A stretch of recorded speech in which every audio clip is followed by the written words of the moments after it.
क्या आपको भी बायोलॉजी के एमसीक्यूज देखकर कंफ्यूजन होती है या फिर इस बार एग्जाम में टॉप करने का पक्का इरादा बना लिया है? हेलो दोस्तों, स्वागत है आप सभी का आज की इस धमाकेदार बायोलॉजी क्लास में। आज हम एक बहुत ही शानदार और स्कोरिंग टॉपिक को जड़ से खत्म करने वाले हैं और वो टॉपिक है असेक्सुअल रिप्रोडक्शन, अलैंगिक जनन। मैंने सारे इंपॉर्टेंट कॉन्सेप्ट्स और पिछले सालों के पेपर्स को एनालाइज करके आपके लिए निकाले हैं 100 मोस्ट इंपॉर्टेंट एमसीक्यूज। ये वो ब्रह्मास्त्र सवाल हैं जो बार बार एग्जाम्स में पूछे जाते हैं। अगर आज आपने मेरे साथ ये 100 सवाल लगा लिए तो इस चैप्टर से आपका एक भी नंबर नहीं कटेगा। तो क्या आप आज के इस महा चैलेंज के लिए तैयार हैं? अपना पेन और कॉपी निकाल लीजिए, हर सवाल पर खुद को टेस्ट कीजिए और ईमानदारी से अपने सही जवाब काउंट करते रहिए। तो चलिए फुल एनर्जी के साथ शुरू करते हैं और ये रहा आज का हमारा पहला सवाल आपकी स्क्रीन पर। अलैंगिक जनन, असेक्सुअल रिप्रोडक्शन की प्रमुख विशेषता क्या है? दो जनकों की आवश्यकता होती है, युग्म का निर्माण होता है, एक ही जनक से नई संतति बनती है या निषेचन अनिवार्य होता है? एक ही जनक से नई संतति बनती है। अलैंगिक जनन में केवल एक जनक भाग लेता है। इसमें नर एवं मादा युग्मकों के संलयन की आवश्यकता नहीं होती। संतति आनुवांशिक रूप से प्राय जनक के समान होती है, इसलिए इसे क्लोन भी कहा जाता है। यीस्ट में अलैंगिक जनन मुख्यतः किस विधि द्वारा होता है? विखंडन, मुकुलन, बीज निर्माण या पुनर्जनन? यीस्ट में जनन कोशिका पर एक छोटी ओभार जैसी संरचना होती है जिसे मुकुल कहते हैं। यह बढ़कर नई कोशिका बनाती है और बाद में अलग हो जाती है। इस प्रक्रिया को मुकुलन कहते हैं। अमीबा में जनन की सामान्य अलैंगिक विधि कौन सी है? बहुविखंडन, मुकुलन, द्विविखंडन या बीजाणु निर्माण? अमीबा में कोशिका पहले बढ़ती है, फिर केंद्रक विभाजित होता है और उसके बाद कोशिका द्रव्य विभाजित होकर दो समान संतति कोशिकाएं बनाता है। इसे द्विविखंडन कहते हैं। निम्नलिखित में से कौन सा जीव द्विविखंडन द्वारा जनन करता है? अमीबा, हाइड्रा, राइजोपस या यीस्ट? अमीबा में एक कोशिका दो समान कोशिकाओं में विभाजित हो जाती है। यह अलैंगिक जनन की सबसे सरल और सामान्य विधि है। हाइड्रा में जनन किस प्रकार होता है? मुकुलन, विखंडन, बीजाणु निर्माण या पुनर्जनन? हाइड्रा के शरीर पर एक छोटा मुकुल विकसित होता है। वह वृद्धि करके नया हाइड्रा बनाता है और बाद में जनक से अलग हो जाता है। बीजाणु निर्माण किस जीव में पाया जाता है? राइजोपस, अमीबा, पैरामीशियम या हाइड्रा? राइजोपस जैसे कवकों में बीजाणु धानी के अंदर असंख्य बीजाणु बनते हैं। अनुकूल परिस्थितियों में ये अंकुरित होकर नए जीव का निर्माण करते हैं। राइजोपस को सामान्यतः क्या कहा जाता है? ब्रेड मोल्ड, टैपवर्म, हाइड्रा या यीस्ट? राइजोपस रोटी पर लगने वाला कवक है जिसे ब्रेड मोल्ड कहते हैं। यह बीजाणुओं द्वारा तीव्र गति से फैलता है। अलैंगिक जनन में संतति सामान्यतः कैसी होती है? पूर्णतः भिन्न जनक के समान, केवल आधी समान या असंबंधित? जनक के समान। चूंकि इसमें युग्मकों का संलयन नहीं होता इसलिए संतति में आनुवंशिक विविधता बहुत कम होती है और वे जनक के समान होती हैं। अलैंगिक जनन का प्रमुख लाभ क्या है? धीमी वृद्धि, अधिक ऊर्जा की आवश्यकता, तीव्र जनसंख्या वृद्धि या निषेचन की आवश्यकता? अलैंगिक जनन कम समय में अधिक संख्या में संतति उत्पन्न करता है, इसलिए जीवों की संख्या तेजी से बढ़ती है। निम्न में से कौन अलैंगिक जनन का उदाहरण नहीं है? मुकुलन, द्विविखंडन, निषेचन या बीजाणु निर्माण? निषेचन लैंगिक जनन की प्रक्रिया है जबकि अन्य सभी अलैंगिक जनन की विधियां हैं। पैरामीशियम में सामान्यतः जनन किस प्रकार होता है? द्विविखंडन, मुकुलन, विखंडन या बीजाणु निर्माण? पैरामीशियम एक कोशिकीय जीव है जो अनुकूल परिस्थितियों में द्विविखंडन द्वारा अपनी संख्या बढ़ाता है। बहुविखंडन में क्या होता है? एक कोशिका दो कोशिकाएं बनाती है, एक कोशिका अनेक कोशिकाएं बनाती है, या दो कोशिकाएं मिलती हैं या बीज बनते हैं। बहुविखंडन में जनक कोशिका का केंद्रक कई बार विभाजित होता है और अंततः अनेक संतति कोशिकाएं बनती हैं।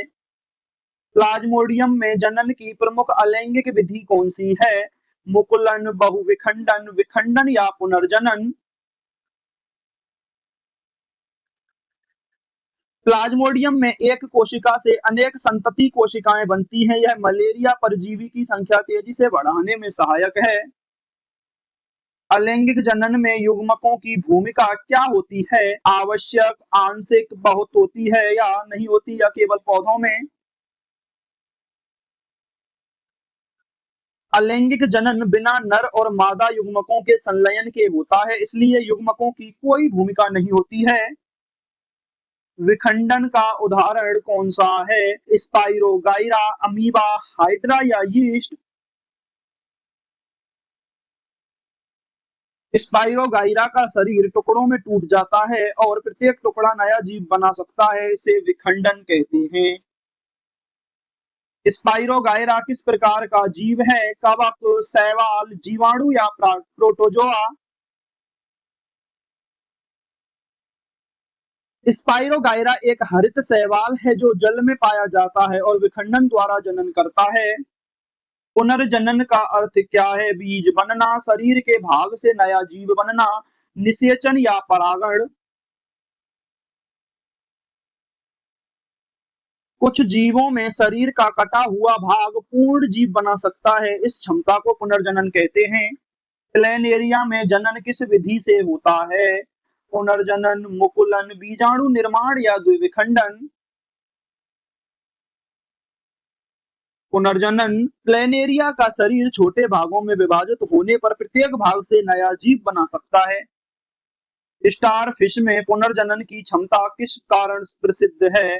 बीज निर्माण, अंगों का पुनर्निर्माण, मुकुलन या द्विविखंडन।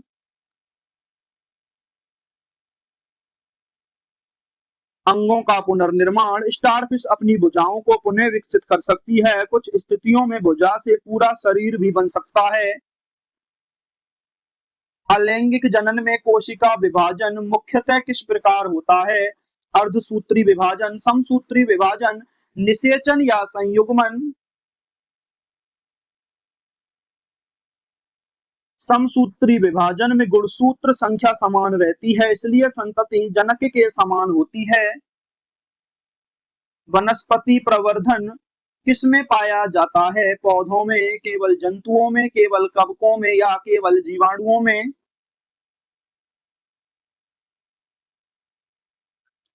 पौधों में जड़, तना या पत्ती से नए पौधे बन सकते हैं, इसे वनस्पति प्रवर्धन कहते हैं।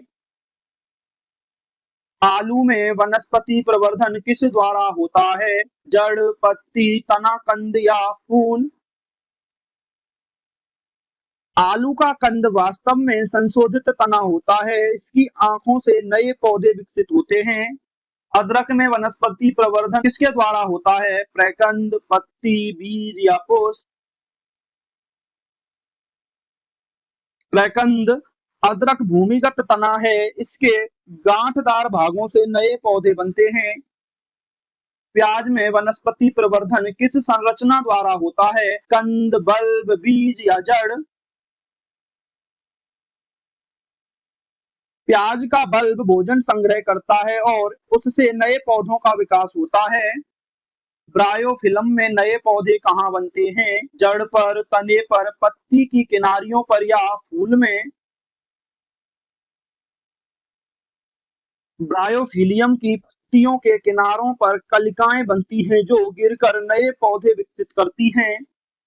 कृत्रिम वनस्पति प्रवर्धन की एक विधि है कलम लगाना, निषेचन, परागण या संयुग्मन।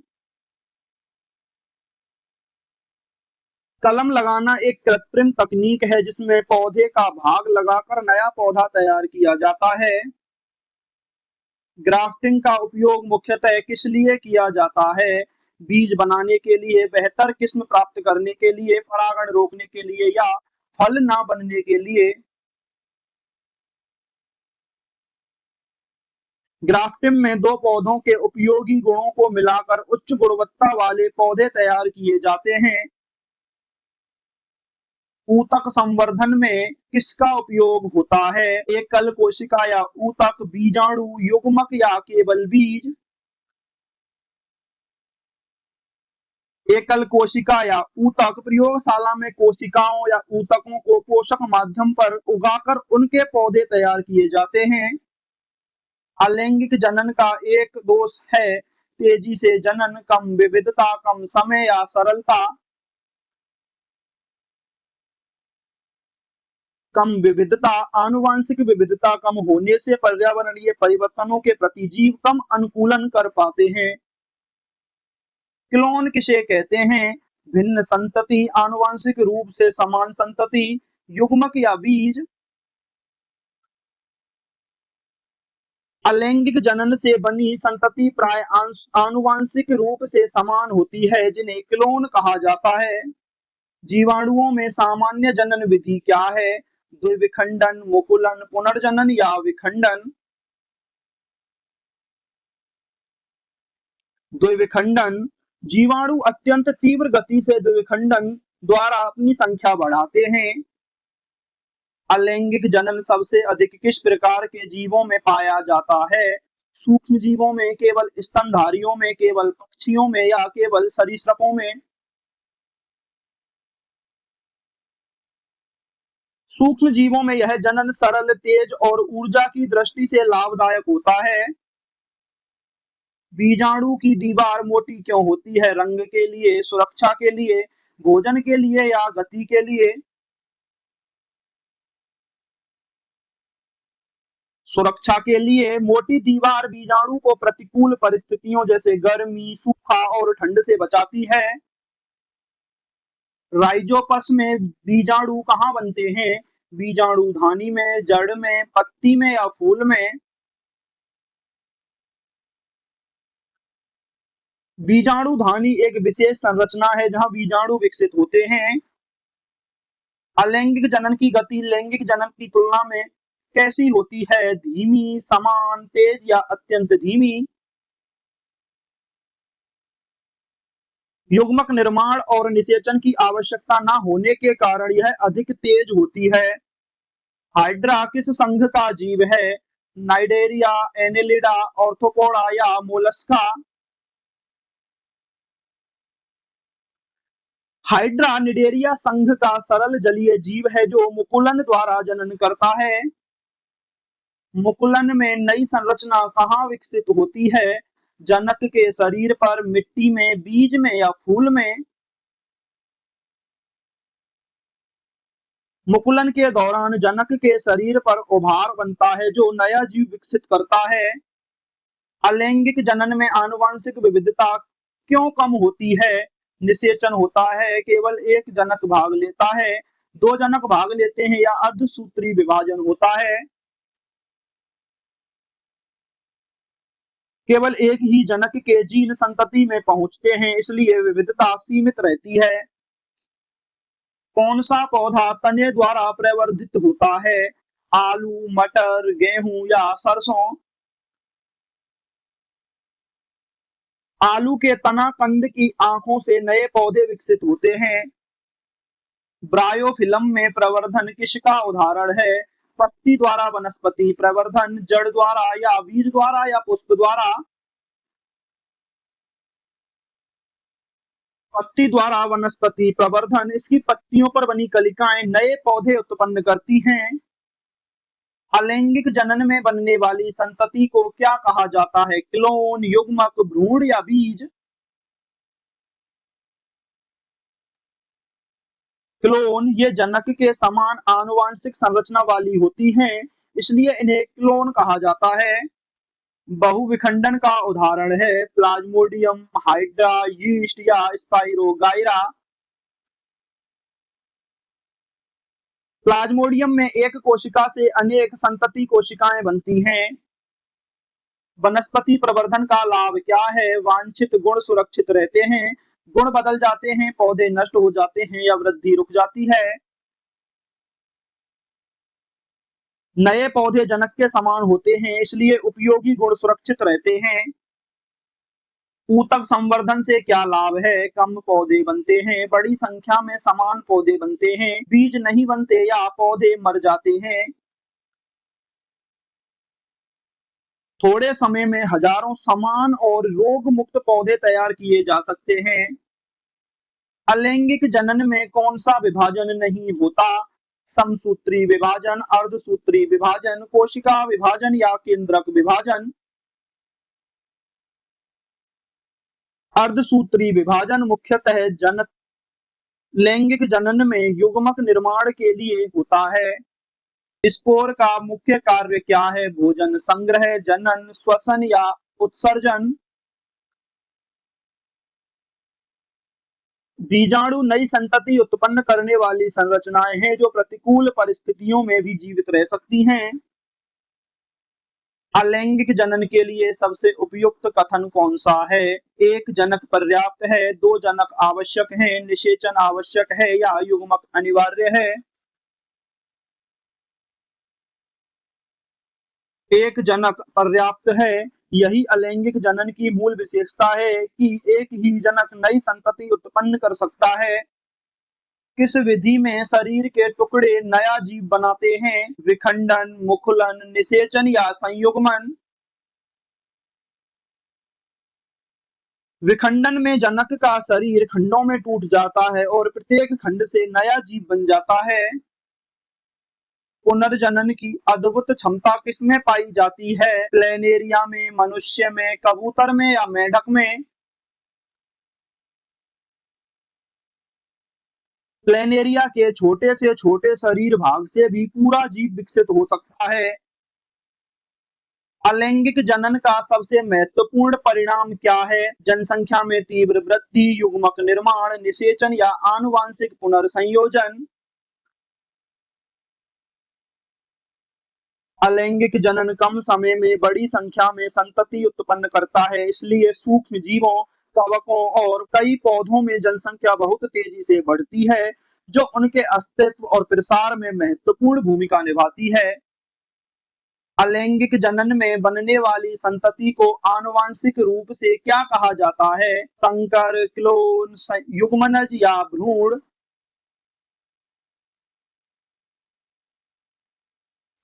अलैंगिक जनन में केवल एक जनक भाग लेता है तथा संतति में आनुवंशिक परिवर्तन बहुत कम होते हैं, इसलिए संतति जनक के समान होती है और क्लोन कहलाती है।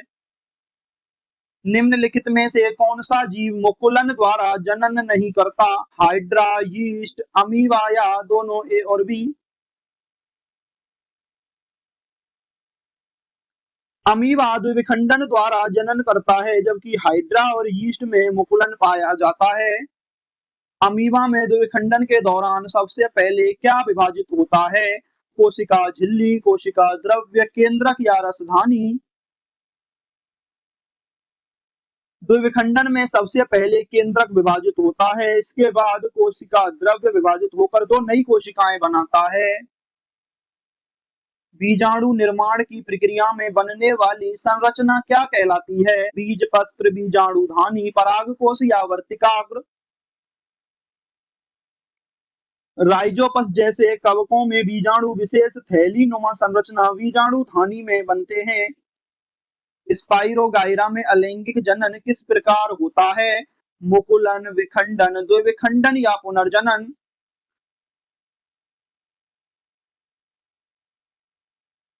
स्पाइरोगाइरा का शरीर कई कोशिकाओं से बना तंतु होता है, इसके टूटे हुए प्रत्येक भाग से नया जीव बन जाता है, इसे विखंडन कहते हैं। अलैंगिक जनन का कौन सा प्रकार कवकों में सबसे अधिक पाया जाता है?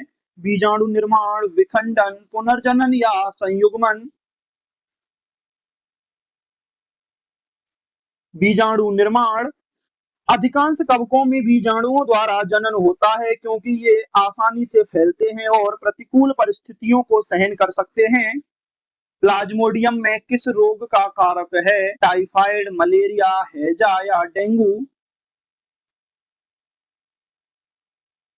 प्लाज्मोडियम एक परजीवी प्रोटोजोआ है जो मनुष्य में मलेरिया रोग उत्पन्न करता है तथा बहुविखंडन द्वारा अपनी संख्या बढ़ाता है।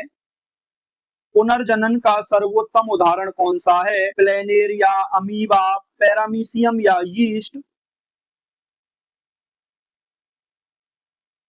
प्लेनेरिया में शरीर का छोटा सा भाग भी पूर्ण जीव निर्माण कर सकता है। यह पुनर्जनन का उत्कृष्ट उदाहरण है।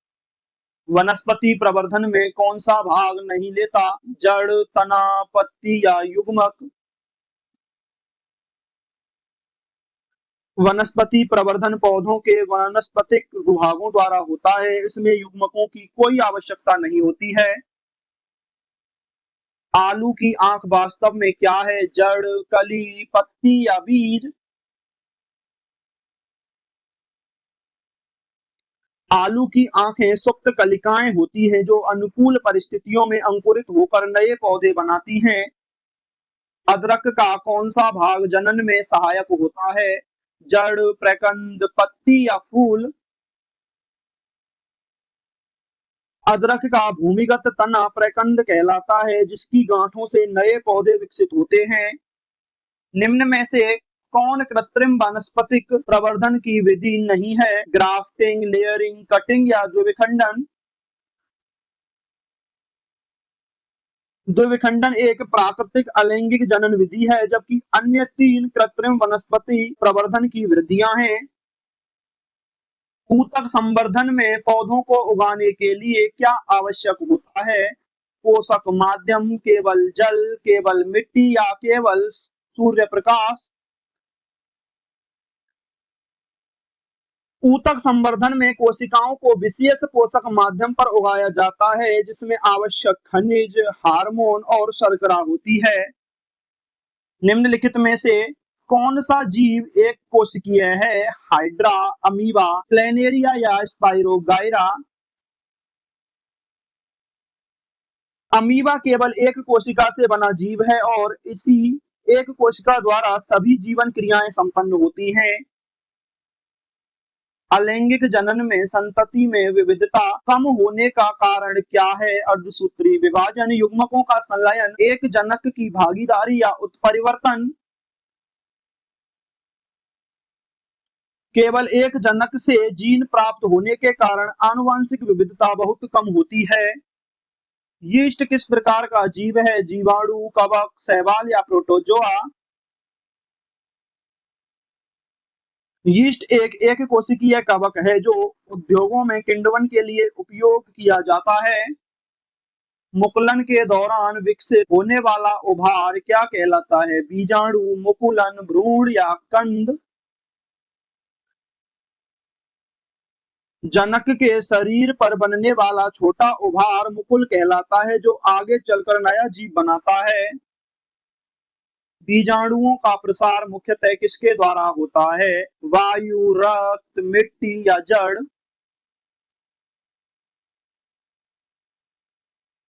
बीजाणु बहुत हल्के होते हैं और हवा द्वारा दूर दूर तक फैल जाते हैं। राइजोपस में बीजाणुओं का रंग प्राय कैसा होता है? लाल, हरा, काला या नीला? राइजोपस के परिपक्व बीजाणु काले रंग के दिखाई देते हैं जिससे ब्रेड पर काले धब्बे दिखाई देते हैं।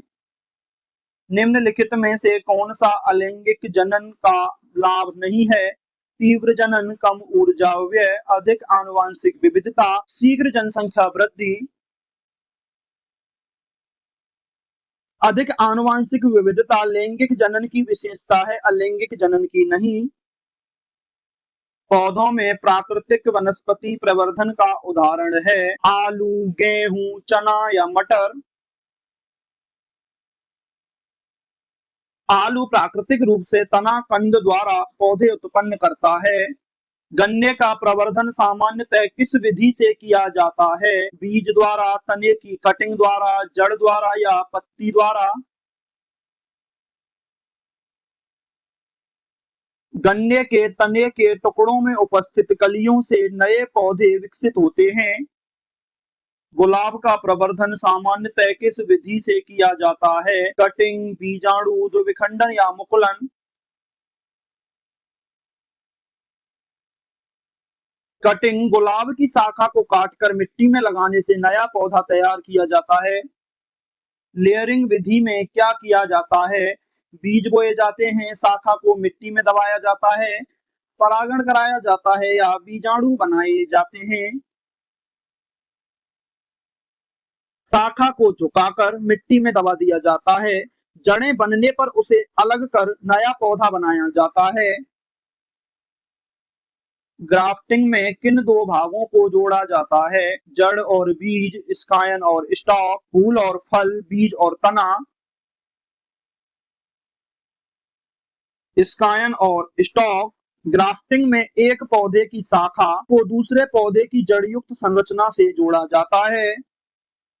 अलैंगिक जनन की सबसे सरल विधि कौन सी मानी जाती है? द्विविखंडन, ग्राफ्टिंग, लेयरिंग या ऊतक संवर्धन। द्विविखंडन में केवल एक कोशिका दो समान कोशिकाओं में विभाजित हो जाती है, इसलिए यह सबसे सरल विधि है। हाइड्रा का मुकुल कब अलग होता है? तुरंत पूर्ण विकसित होने के बाद, निषेचन के बाद या मृत्यु के बाद। जब मुकुल पूर्ण रूप से विकसित हो जाता है तब वह जनक से अलग होकर स्वतंत्र जीवन प्रारंभ करता है। अलैंगिक जनन में कौन सी प्रक्रिया अनुपस्थित रहती है? समसूत्री विभाजन, वृद्धि, निषेचन या कोशिका विभाजन। निषेचन केवल लैंगिक जनन में होता है, अलैंगिक जनन में इसकी आवश्यकता नहीं होती। बहुविखंडन में पहले क्या होता है? कोशिका द्रव्य विभाजन, केंद्रक का बार बार विभाजन, मुकुल निर्माण या बीज निर्माण। बहुविखंडन में केंद्रक कई बार विभाजित होता है, बाद में कोशिका द्रव्य विभाजित होकर अनेक संतति कोशिकाएं बनाता है। अलैंगिक जनन द्वारा उत्पन्न जीवों में अनुकूलन क्षमता सामान्यतः कैसी होती है? अधिक, मध्यम, कम या अत्यधिक। कम आनुवंशिक विविधता के कारण पर्यावरणीय परिवर्तनों के प्रति अनुकूलन क्षमता कम हो सकती है। ब्रायोफिल्म में नई कलिकाएं कहाँ पाई जाती हैं? मध्य सिरा पर, पत्ती के किनारों पर, जड़ पर या पुष्प पर। पत्ती के किनारों पर स्थित कलिकाएं गिरकर नए पौधों का निर्माण करती हैं। ऊतक संवर्धन को और किस नाम से जाना जाता है? माइक्रो प्रोपेगेशन, निषेचन, परागण या संयुग्मन। ऊतक संवर्धन द्वारा कम समय में बड़ी संख्या में पौधे तैयार किए जाते हैं, इसलिए इसे माइक्रो प्रोपेगेशन कहा जाता है। किस जीव में प्रतिकूल परिस्थितियों में बहुविखंडन देखा जाता है? अमीबा, हाइड्रा, यीस्ट या स्पाइरोगाइरा। अमीबा प्रतिकूल परिस्थितियों में सिस्ट बनाकर बहुविखंडन कर सकता है। बीजाणुओं का अंकुरण कब होता है? प्रतिकूल परिस्थितियों में, अनुकूल परिस्थितियों में, केवल गर्मी में या केवल वर्षा में। पर्याप्त नमी, तापमान और भोजन मिलने पर बीजाणु अंकुरित होकर नए जीव बनाते हैं। कौन सा पौधा पत्ती द्वारा प्रवर्धित होता है? ब्रायोफिलम, आलू, अदरक या गन्ना। ब्रायोफिलम की पत्तियां नए पौधे बनाने की क्षमता रखती हैं। क्लोन शब्द का संबंध किससे है? आनुवंशिक समानता, आनुवंशिक विविधता, निषेचन या परागण। क्लोन ऐसे जीव होते हैं जिनकी आनुवंशिक संरचना समान होती है। समसूत्री विभाजन का परिणाम क्या होता है? गुणसूत्र संख्या आधी, गुणसूत्र संख्या दोगुनी, गुणसूत्र संख्या समान या गुणसूत्र समाप्त। समसूत्री विभाजन में जनक और संतति कोशिकाओं में गुणसूत्र संख्या समान रहती है। निम्नलिखित में से कौन अलैंगिक जनन की विधि नहीं है? मुकुलन, द्विविखंडन, संयुग्मन या विखंडन। संयुग्मन लैंगिक प्रक्रिया है जबकि अन्य सभी अलैंगिक विधियां हैं। जीवाणुओं की संख्या तेजी से क्यों बढ़ती है? वे द्विविखंडन करते हैं, वे निषेचन करते हैं, वे बीज बनाते हैं या वे फूल बनाते हैं। अनुकूल परिस्थितियों में जीवाणु बहुत कम समय में बार बार द्विविखंडन करते हैं। राइजोपस किस जगत का सदस्य है? प्लांटी, फंजाई, एनिमेलिया या मोनेरा? राइजोपस एक कवक है जो फंजाई जगत में रखा जाता है।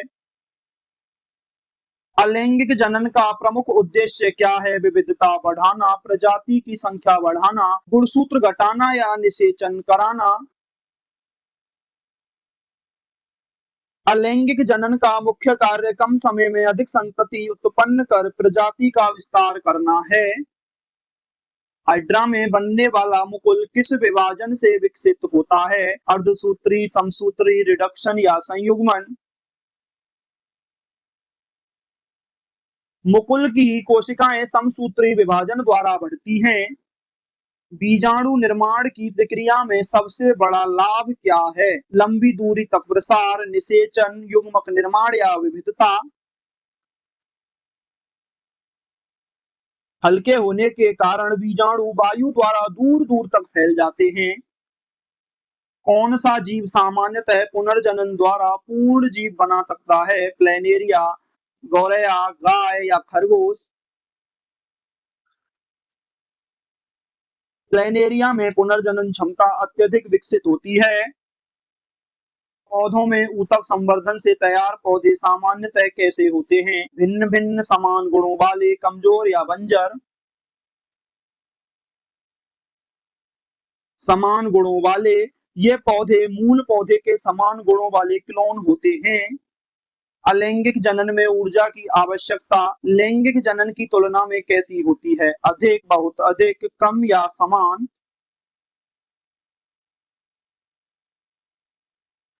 युग्मक निर्माण एवं निषेचन न होने से ऊर्जा की बचत होती है। निम्न में से कौन सा कथन सही है? अलैंगिक जनन में दो जनक होते हैं। अलैंगिक जनन में निषेचन होता है। अलैंगिक जनन में एक जनक पर्याप्त है। या अलैंगिक जनन में युग्मक आवश्यक होते हैं। अलैंगिक जनन में एक जनक पर्याप्त है। अलैंगिक जनन की मूल पहचान यही है कि एक जनक से नई संतति बनती है। बीजाणु निर्माण विशेष रूप से किस परिस्थिति में लाभदायक है? प्रतिकूल वातावरण में जीवित रहने हेतु, केवल भोजन बनाने हेतु, केवल वृद्धि हेतु या केवल श्वसन हेतु?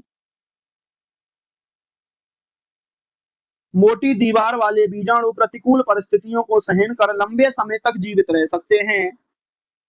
वनस्पति प्रवर्धन द्वारा प्राप्त पौधे में क्या विशेषता होती है? अधिक विविधता, समान आनुवंशिक गुण, गुणसूत्र आदि या कोई समानता नहीं? ये पौधे जनक के समान आनुवंशिक गुण रखते हैं और क्लोन कहलाते हैं। अलैंगिक जनन का सबसे महत्वपूर्ण जैविक महत्व क्या है? प्रजाति का तीव्र विस्तार, युग्मक निर्माण, गुणसूत्र संख्या कम करना या आनुवंशिक पुनर्संयोजन? अलैंगिक जनन कम समय, कम ऊर्जा और कम संसाधनों में बड़ी संख्या में संतति उत्पन्न करता है। यही कारण है कि सूक्ष्म जीवों, कवकों और अनेक पौधों की आबादी तेजी से बढ़ती है तथा प्रजाति का व्यापक प्रसार संभव हो पाता है। आप इस क्यूआर कोड को स्कैन करके हमारे टेलीग्राम चैनल से जुड़ सकते हैं। यहाँ आपको important notifications and exam updates, important PYQs, polls and quiz, class notes की PPT, topic wise complete notes की पीडीएफ प्रोवाइड कराई जाती है। तो दोस्तों, ये थे हमारे असेक्सुअल रिप्रोडक्शन के टॉप 100 एमसीक्यूज। जिन्होंने भी पहले सवाल से लेकर 100वें सवाल तक मेरे साथ डटकर सामना किया है, आप सच में एग्जाम फोड़ने वाले हो। मुझे उम्मीद है कि आज आपके बहुत सारे डाउट्स एकदम क्रिस्टल क्लियर हो गए होंगे। अब बारी है आपके रिजल्ट की। जल्दी से मुझे कमेंट बॉक्स में ईमानदारी से बताओ कि आज 100 में से आपका क्या स्कोर रहा।